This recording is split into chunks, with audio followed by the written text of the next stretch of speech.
Zašto razumiješ engleski bolje nego li si ga u stanju govoriti? Ako si se našla u situaciji da, recimo, možeš jako dobro pratiti serije na Netflixu, možeš bez problema čitati nekakvu stručnu literaturu ili si recimo opisala neku online edukaciju na engleskom i downloadaš si materijal i fino prolaziš kroz njega, sve ti to fino dobro zvuči, ide ti glatko drugim riječima. A onda se dogodi jedna realna situacija. Recimo, otputovala si u inozemstvo i sad tamo hoćeš porazgovarati sa mještanima i odjedanput riječi ti ne dolaze. Nađeš se u situaciji da zamuckuješ, da si gora nego li si ikad prije bila. Dakle, užas, ne? Ili si, recimo, na nekoj poslovnoj konferenciji i dođe stanka za kavu i sad bi se ti malo upoznala, pričala s ljudima, tu je puno stranaca i ti pružaš ruku i odjedanput toliko te stresa obuhvati i naprosto zablokiraš. Evo, smrzneš se i vidiš da ne znaš izraziti svoje znanje, a toliko dugo već učiš engleski. I znaš da si se već učila predstavljati 1000 puta, pa kako sad ne znaš normalno razgovarati s osobom o svakodnevnim temama, čak ne moraju biti niti neke poslovne, stručne teme. Vidiš, u današnjem videu želim ti objasniti u čemu je stvar. Zašto se događa to da razumiješ, ali ne možeš izgovoriti to sve tečno kako misliš da bi trebala znati. Dakle, radi se o tome da ti miješaš dvije važne, ali sasvim različite vještine. Jedna je receptivna, to je razumijevanje, a druga je produktivna, a to je govor. Ajmo pojasniti ovu prvu, receptivnu. Dakle, vještina razumijevanja. Ti se sad s nekim čovjekom razgovaraš s njim i on tebi nešto priča. Bla, bla, da. I na osnovu tvog preznanja tvoj mozak dešifrira i prepoznaje to što on tebi govori na osnovu onog što ti već od prije znaš, pogotovo ako si engleski ranije učila. I nema veze ako je to tvoj usnuli engleski, nekad prije 100 godina si ga učila, mozak se prisjeća tih stvari i ti njega razumiješ. To je, dakle, prepoznavanje. I ti ne moraš čak znati sve riječi koje on tebi rekao. Dovoljno je da u kontekstu prepoznaš smisao. Na osnovu, nemoj zaboraviti, i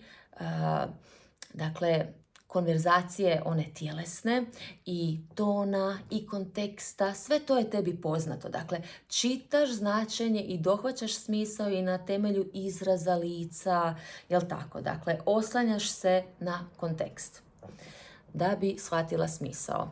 Sada, dolazimo i do one druge vještine, a to je produktivna vještina govora. Što to znači?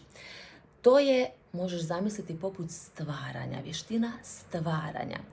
U jednom djeliću sekunde tvoj mozak mora pronaći pravu riječ u tvojoj glavi, posložiti gramatiku, isplanirati rečenicu i izgovoriti ju pravilno.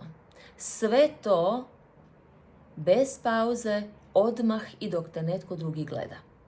To je zastrašujuće, zar ne? I tu se stisneš. Tu se zablokiraš. I zato i postoji razlika između aktivnog i pasivnog vokabulara. U, recimo, engleskom jeziku, jel?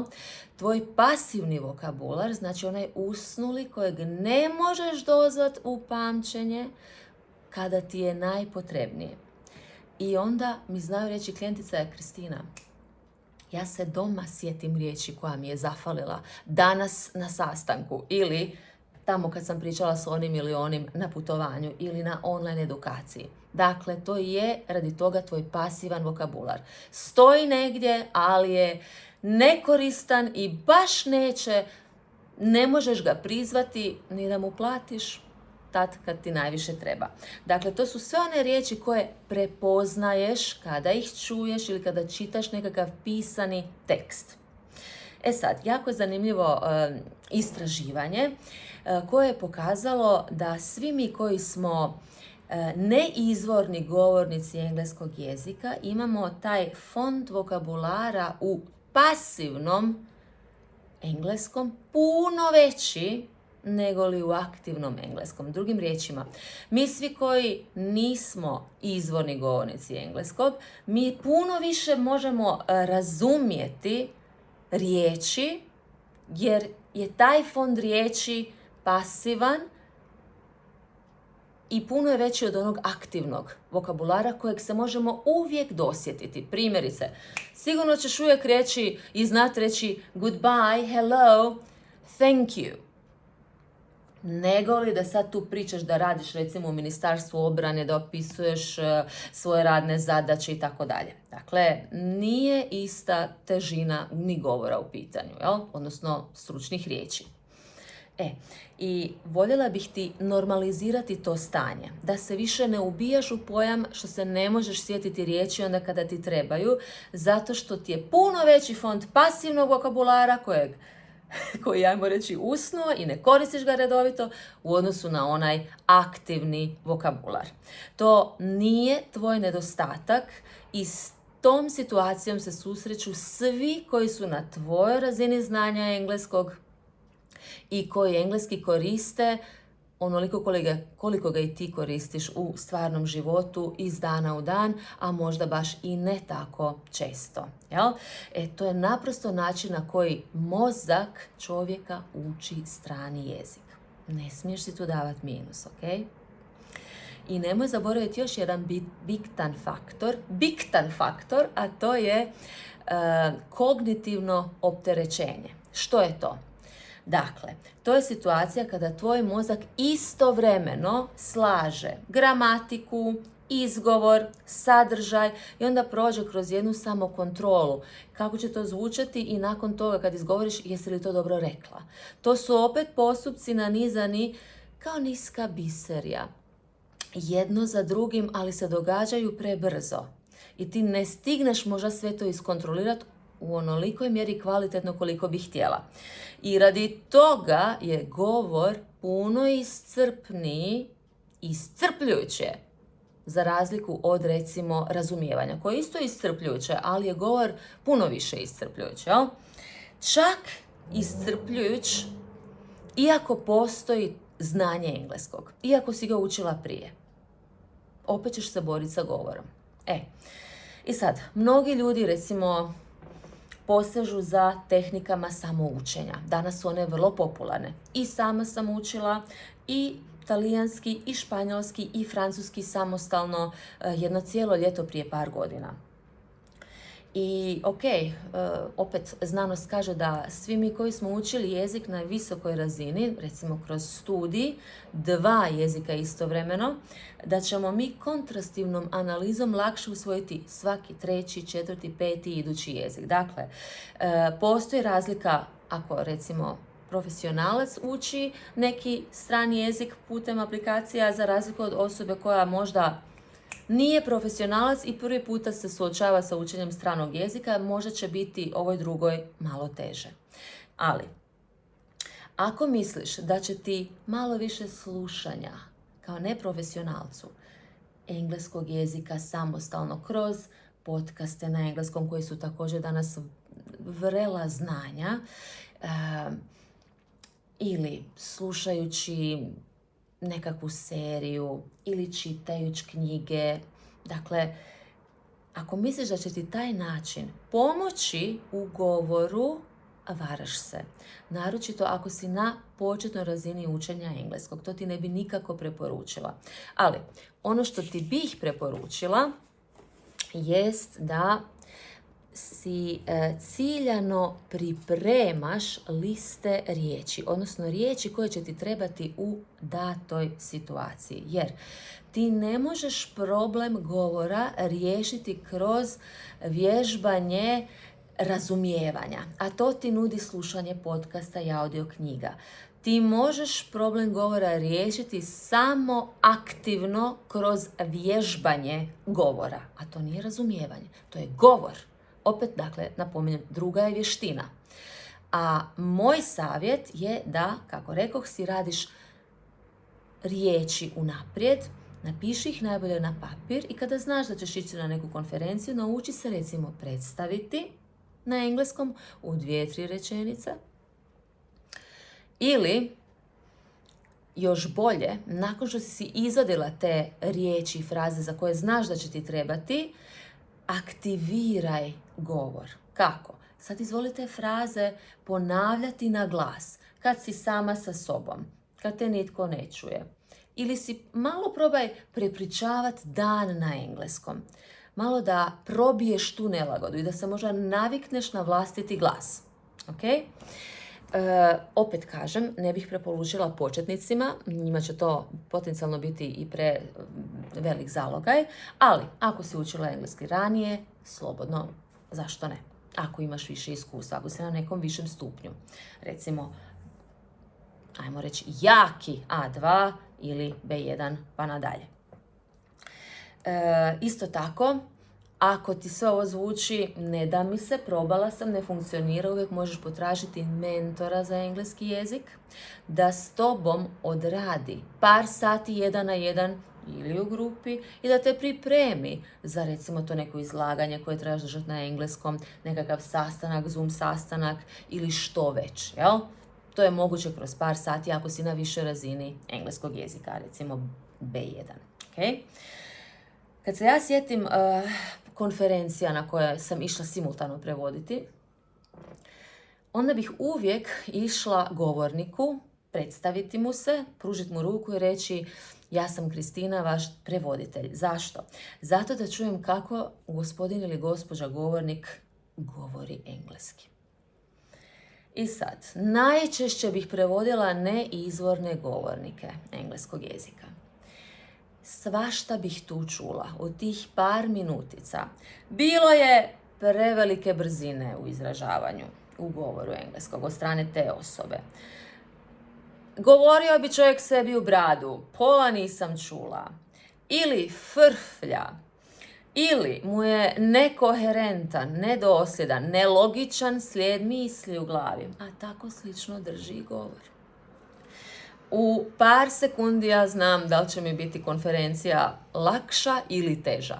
Ali je stvar i da ja dok njega slušam u tom neformalnom razgovoru, ja si navikavam uho na njega. Kao da si lomim uho. Jer ja govorim jedino ovako kako znam i sada i ovdje govorim na ovom videu. A tako ne govori nitko, nego samo ja. I dok ću ja možda sebi uzeti nekakvu pauzu, pa ću raditi nekakvu melodiju, da ne budem dosadna svom sugovorniku. Izgovaram riječi štokavskim naglaskom, na primjer, jer sam slučajno, Slavonka. Svatko će govoriti na svoj način. Ne mogu očekivati od ljudi da govore na način kako ja govorim. K tome sam još i profesor, pa dosta razgovjetno govorim. Jer i želim, pogotovo na stranom jeziku, da me se razumije. I onda krivo možda očekujem od sugovornika da će i on tako govoriti. Ali najčešće nikad nije tako. I ne treba ni mijenjati ljude. Ljudi su naučili govoriti kako su govorili. Ali mi se onda moramo prilagoditi. Za to je potrebna vještina. Dakle, ono što bi meni pomagalo ususret konferencijama, ako se ti trebaš sad pripremiti za nekakav razgovor na engleskom, moj savjet je da poput mene, kako rekoh, uložiš vrijeme u kvalitetnu i temeljitu pripremu. Evo moj primjer. Ja bih se znala ususret konferenciji izvaditi i do 8 ili 10 A4 stranica riječi, ali meni je to bilo potrebno za posao. Toliko tebi ne treba. Ja sam morala učiti na pamet o struci o kojoj nemam blage veze, recimo o vatrogastvu, hrpu njihove zaštitne opreme, učila o eruptivnim požarima, također o njima nisam znala ništa, kako se oni šire, pa u čemu je razlika u odnosu na neki drugu vrstu požara, što je opožarena površina i tako dalje, i tako dalje. To je sad čisto jedan primjer koji mi pada na pamet. Dakle, listu riječi izvadim, odem na nasip, tako i ti možeš otići negdje sa tim papirima, vrtim ih htjela sam reći u rijeci, u ruci. Ok, onda kad mi ne zatrebaju mogu ih i baciti, ali ne, ja bih uvijek čuvala. Ponavljam ih naglas nekoliko puta, onda kada sam ušla u audio svijet, onda bih si po jednu A4 stranicu snimila, da bih, dok bih stavljala ujutro make-up prije konferencije, pustila sebe u 4-5 audio zapisa i ja te riječi sada izgovaram. Ja njih slušam dok se make-upiram ili oblačim ili vježbam ujutro i ja čujem Kristina ponavlja. Aha, ova riječ na engleskom, evo prijevod na hrvatskom. Engleski, hrvatski, engleski, hrvatski i dakle, samo se podsjećam toga i time moje samopouzdanje i sigurnost raste. Okay? Dakle, evo završavam ovaj video. Još par riječi samo o transformaciji. Kad možeš očekivati transformaciju? Doći će ti brže ako se usredotočiš puno više na svoje samopouzdanje. Dakle, ne težiš savršenom, perfektnom engleskom, nego izgradnji samopouzdanja u lakšem, sigurnijem govoru na engleskom. Evo, tome ja težim. Ne perfektnosti i savršenstvu, već opuštenijem, dosljednijem, prirodnijem engleskom. A za to si trebaš dati vrijeme. U ovom brzom svijetu ovo nije popularna misao da ti kažem da se trebaš usporiti. Ali sve što vrijedi i traje.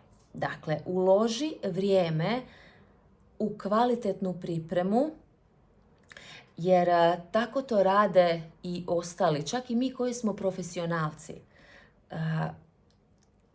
Nije nedostatak naš što mi ne znamo sve reći na engleskom, ali je disciplina i dosljednost ono što će nas dovesti korak bliže sigurnosti i samopouzdanju. Dakle, to je naprosto odgovoran si prema sebi, a i prema profesiji kojom se baviš. Evo, nadam se da sam ti pomogla u ovom videu i možeš mi ostaviti like ako ti je video koristio i napisati u komentar koja je vještina tebi veći izazov, razumijevanje ili slušanje. Gledamo se i slušamo u idućem videu.